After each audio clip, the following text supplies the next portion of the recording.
اعوذ باللہ من الشیطان الرجیم بسم اللہ الرحمن الرحیم۔ اب جو آیت آ رہی ہے اس کے پڑھنے سے پہلے ایک بات سمجھ لیجئے کہ یہ جو اب 22 رکوعوں کا مضمون ہم پڑھ رہے ہیں، مجھے یہ بات آج شروع میں واضح کرنی چاہیے تھی۔ اس میں ترتیب کیا ہے؟ میں پہلے عرض کر چکا ہوں کہ پہلے 18 رکوعوں کی تقسیم ورٹیکل کی ہے ہم نے، 18 کو 4 رکوع ادھر، 10 درمیان میں، پھر 4 ادھر۔ یہاں اب چلے گی ہاریزونٹل تقسیم، افقی تقسیم، اور اس کی بھی شکل کیا ہے کہ 4 مضامین ہیں کہ جو تانے بانے کے ساتھ بنے ہوئے ہیں، یا 4 لڑیاں ہیں مضمون کی کہ جن کو بٹ کر رسی بنا دیا گیا۔ وہ 4 مضامین کیا ہیں؟ مسلمانوں سے خطاب میں ان کے لیے عبادات اور احکام اور شرائع، یہ واجب ہے، یہ کرنا ہے، یہ حلال ہے، یہ حرام ہے، نماز فرض ہے، روزہ فرض ہے، وغیرہ وغیرہ۔ اور 2 لڑیاں جہاد، جہاد بالمال، جہاد بالنفس۔ جہاد بالنفس کی آخری انتہا قتال ہے، جہاں انسان نقد جان ہاتھ پر رکھ کر، ہتھیلی پر رکھ کر میدان میں حاضر ہو جاتا ہے۔ جو جنگ میں گیا اس نے اپنے آپ کو موت کے لیے پیش کر دیا، بچ کر آ جائے تو بونس ہے۔ اس اعتبار سے یہ 4 جنگ۔ شریعت کو 2 حصوں میں تقسیم کیجئے، عبادات اور پھر بقیہ احکام شریعت، معاملات، جن میں خاص طور پر شوہر اور بیوی کا تعلق جو ہے وہ سب سے اہم ہے۔ لہذا اس صورت میں آپ دیکھیں گے تفصیلی احکام آئیں گے آئلی قوانین کے ضمن میں۔ دوسری طرف جہاد بالمال یعنی انفاق، اللہ کی راہ میں خرچ کرنا، اور جہاد بالنفس جس کی آخری منزل قتال۔ اب یہ 4 لڑیاں اس طرح سے ہیں، فرض کیجئے ایک لال لڑی ہے، ایک پیلی ہے، ایک نیلی ہے، ایک ہری ہے، ان کو بٹ دیا گیا ہے۔ جب ایک طرف سے دیکھیں گے تو کٹا پھٹا نظر آئے گا، رنگ لال نظر آیا، پھر پیلا نظر آیا، پھر نیلا نظر آیا، پھر ہرا، پھر لال، پھر نیلا، پھر پیلا، پھر ہرا۔ تو ایسا معلوم ہوگا جیسے کٹے پھٹے ہیں مضامین۔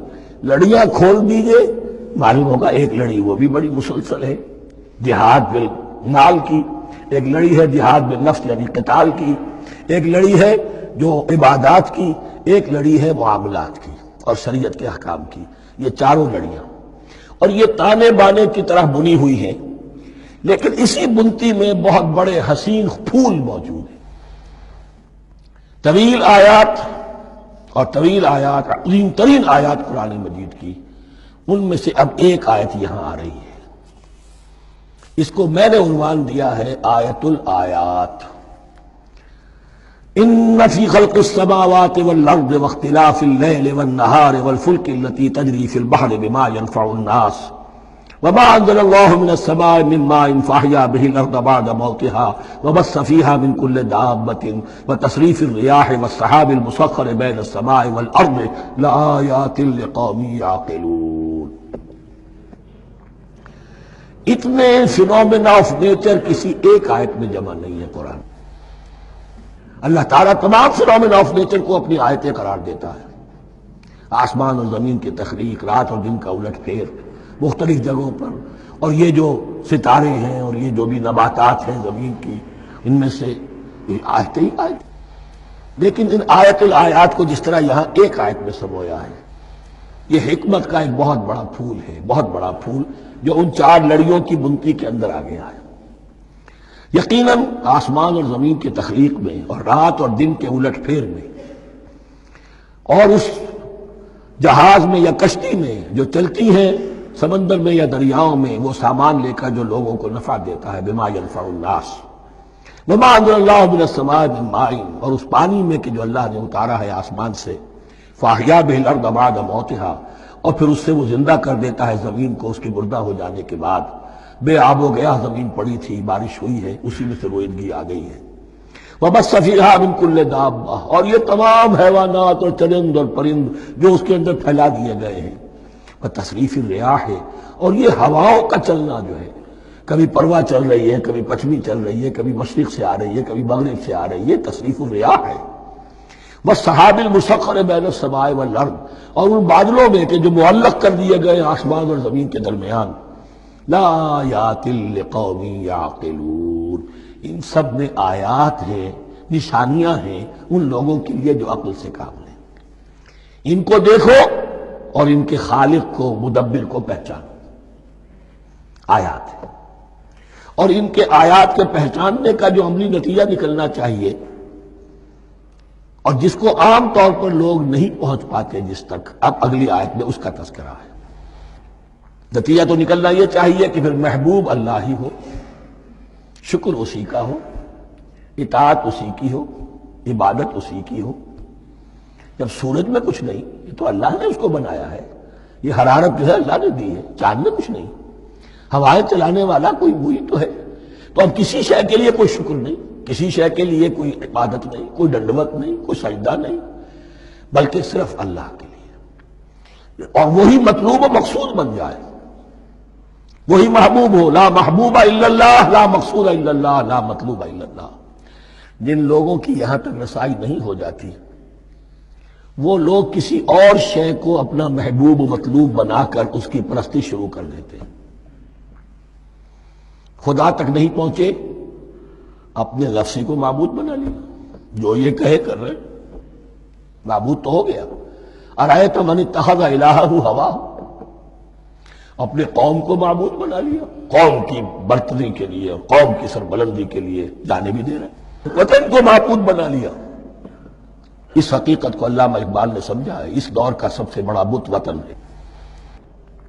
اس دور میں میں اور ہے، جام اور ہے، جم اور، ساقی نے بنا کی روش لطف و ستم اور، تہذیب کے آزر نے ترشوائے صنم اور، مسلم نے بھی تعمیر کیا اپنا حرم اور، ان تازہ خداؤں میں بڑا سب سے وطن ہے، جو پیرہن اس کا ہے وہ مذہب کا کفن ہے۔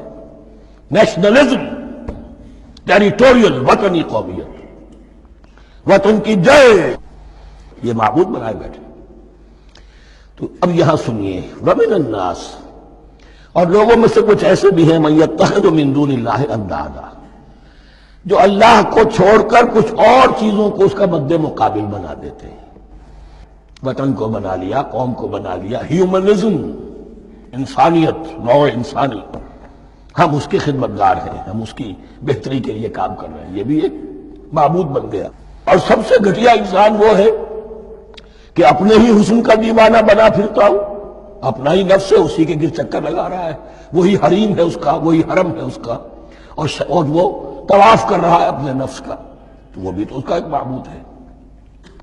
لوگوں میں سے وہ بھی ہیں کہ جو اللہ کو چھوڑ کر کسی اور چیز کو اس کا مد مقابل بنا دیتے ہیں، یحبونہم کحب اللہ، اور ان سے محبت کرنے لگتے ہیں جیسی کہ اللہ سے کرنی چاہیے۔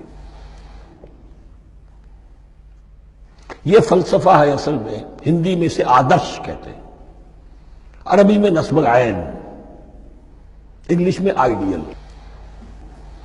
ہر باشعور انسان کسی شے کو اپنا آئیڈیل بناتا ہے اور اس سے پھر محبت کرتا ہے، اس کے لیے جیتا ہے، اس کے لیے مرتا ہے، قربانیاں دیتا ہے، اثار کرتا ہے، قوم کے لیے قربانی، وطن کے لیے قربانی، فلاح کے لیے قربانی، خود اپنی ذات کے لیے قربانی۔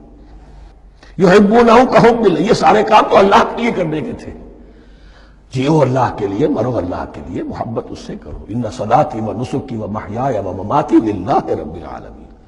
تم نے اپنی یہ ساری نسبتیں کسی اور شے کے ساتھ وابستہ کر دی، تم نے اللہ کا مد مقابل تراش لیا۔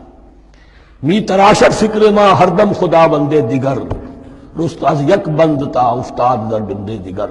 انسان معبود تراشتا رہتا ہے اپنے ذہن سے، اور ان کے لیے محبت کرتا ہے، جانیں دیتا ہے، قربانیاں دیتا ہے۔ وَمِنَ النَّاسِ مَن يَتَّخِذُ مِن دُونِ اللَّهِ أَندَادًا يُحِبُّونَهُمْ كَحُبِّ اللَّهِ، یہ مضمون بھی سورہ حج میں زیادہ واضح ہوگا۔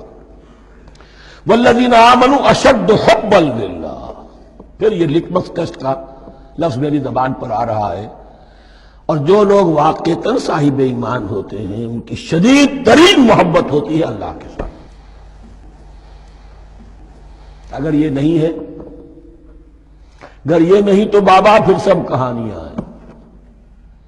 کوئی شے اللہ سے زیادہ محبوب ہو گئی وہ تمہاری معبود ہے، تم نے اللہ کو چھوڑ دیا، چاہے وہ دولت ہی ہے، چاہے اس عبد الدینار و عبد الدرہم، ہلاک و برباد ہو جائے درہم و دینار کا بندہ۔ نام عبد الرحمن ہے، حقیقت میں عبد الدینار ہے۔ دینار آنا چاہیے، حرام سے آئے، حلال سے آئے، جائز سے آئے، ناجائز سے آئے، تو معبود اللہ نہیں ہے، معبود دینار ہے۔ ہندو نے یہ کیا کہ لکشمی دیوی کی ایک مورتی بنا کر پوجنا شروع کر دیا، یہ لکشمی دیوی اگر ذرا مہربان ہو جائے گی دولت آ جائے گی۔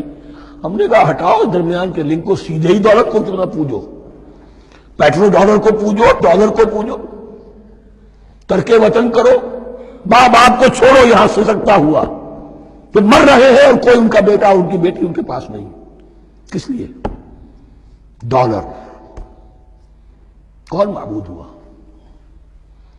وَمِنَ النَّاسِ مَن يَتَّخِذُ مِن دُونِ اللَّهِ أَندَادًا يُحِبُّونَهُمْ كَحُبِّ اللَّهِ وَالَّذِينَ آمَنُوا أَشَدُّ حُبًّا لِلَّهِ وَلَوْ يَرَى الَّذِينَ ظَلَمُوا إِذْ يَرَوْنَ الْعَذَابَ أَنَّ الْقُوَّةَ لِلَّهِ جَمِيعًا، اور کاش کہ دیکھ لیتے یہ لوگ جو اس شرک میں اور اس گناہ میں مبتلا ہیں، ظلم شرک کے معنی، جب وہ دیکھیں گے عذاب کو اور یہ بات واضح ہو جائے گی کہ قوت تو ساری کی ساری اللہ کے ہاتھ میں ہے، کسی کے پاس کچھ نہیں، وَأَنَّ اللَّهَ شَدِيدُ الْعِقَابِ، اور یہ کہ اللہ سزا شدید العذاب، اللہ سزا دینے میں بہت سخت ہے۔ اس وقت آنکھ کھلے گی تو فائدہ کیا ہوگا؟ اب آنکھ کھلے تو فائدہ ہے۔ صدق اللہ العظیم۔